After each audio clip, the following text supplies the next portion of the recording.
Bonjour, présentons aujourd'hui les deux lettres aux Thessaloniciens. Pourquoi commencer la présentation du corpus paulinien par ces deux lettres? Car finalement, ce sont des lettres très courtes, où il y a peu de développement de la pensée de Paul. Eh bien déjà parce que la première lettre aux Thessaloniciens est en fait la lettre la plus ancienne de Paul, en tout cas de celles qui nous sont parvenues. Ensuite parce que cette lettre est l'occasion pour Paul d'annoncer pour la première fois les points principaux qui vont caractériser toute sa rhétorique. Et enfin, parce que la deuxième lettre va nous confronter pour la première fois à un problème qui est le problème de l'authentification. Abordons tout d'abord la première lettre aux Thessaloniciens. Paul a entrepris un deuxième voyage missionnaire, accompagné de Silas, qui est parfois appelé Sylvain. Parvenus en Macédoine, ils sont arrivés à Thessalonique, comme le racontent d'ailleurs les Actes des Apôtres.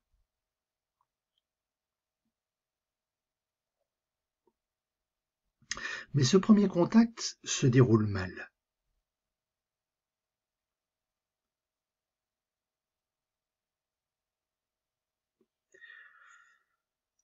Paul rédige sa lettre probablement depuis Corinthe, à la fin de l'année 50 ou au début de l'année 51.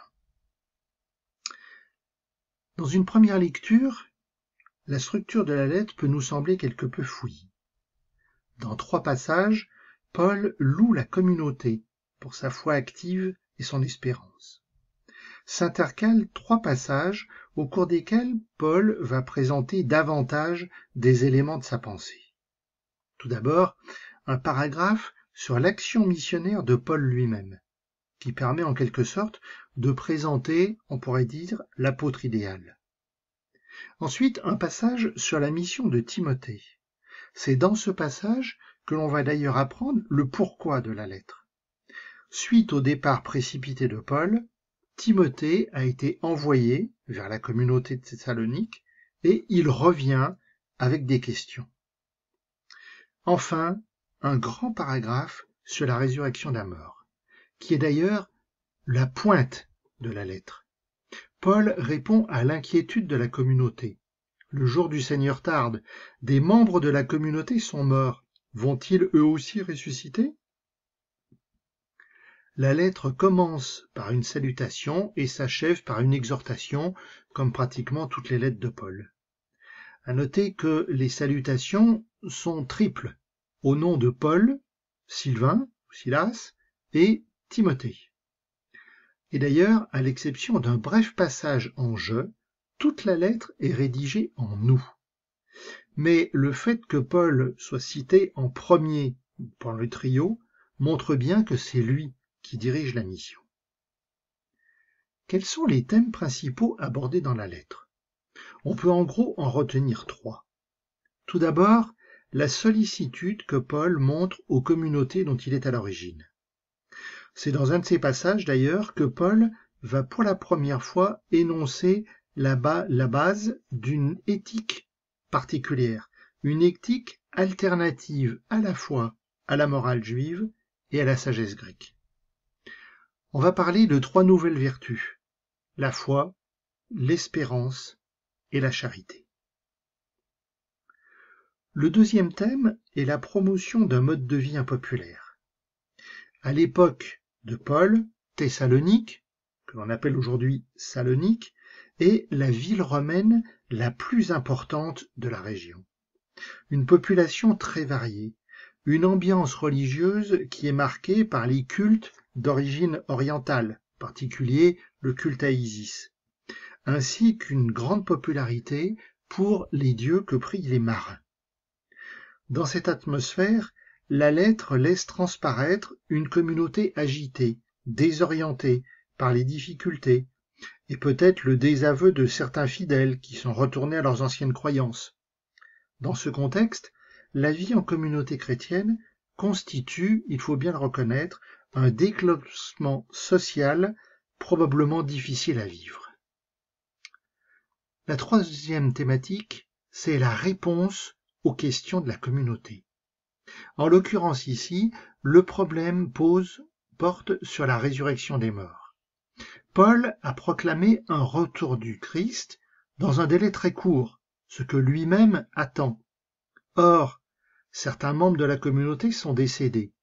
Donc question, vont-ils eux aussi connaître le retour du Christ? C'est vraiment le cœur de la lettre. Paul rassure ses fidèles. Dieu a vaincu la mort en ressuscitant Jésus. Les croyants décédés seront réunis à leurs sœurs et frères encore vivants lors de la venue du Christ.